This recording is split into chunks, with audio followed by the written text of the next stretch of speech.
Металевий захист для автомобіля Seat Ibiza 4 покоління з 2002 по 2008 роки випуску. Захист закриває і двигун, і коробку передач. Монтується на штатні точки кріплення, які передбачені заводом-автовиробником.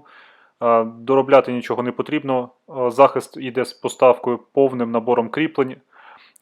По комплектації йдуть шайби, болти, гайки, все, що потрібно для встановлення.